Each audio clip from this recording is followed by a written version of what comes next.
To the victors go the spoils. A warm embrace for Russian troops. But to the vanquished Ukrainians, an order to pack up and leave. This was their final stand.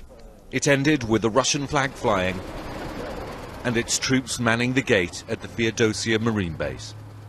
This was the last Ukrainian military base, and it is now firmly in Russian hands as President Putin consolidates his control of Crimea.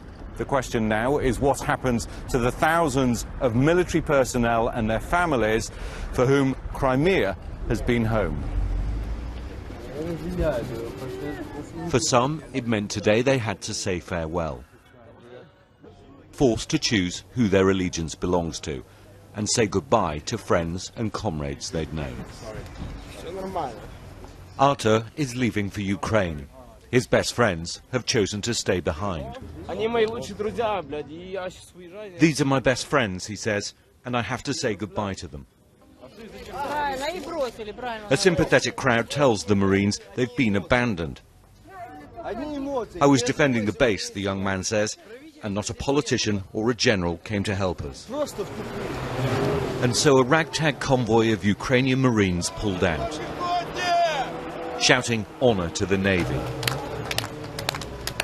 It was more like humiliation. They were finally given orders to withdraw by Kiev today. President Putin's men had given them a stark choice: join Russia or leave Crimea. They chose the latter. But many Crimeans aren't going anywhere.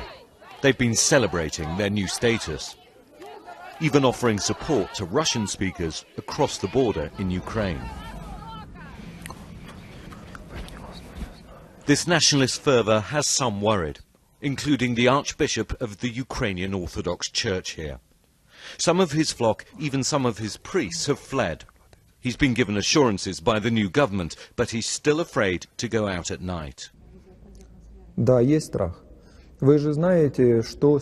Yes, I'm afraid.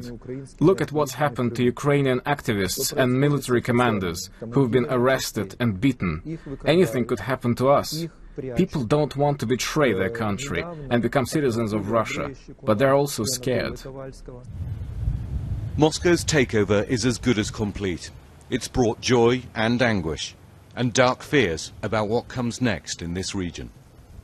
Ian Pannell, BBC News, in Crimea.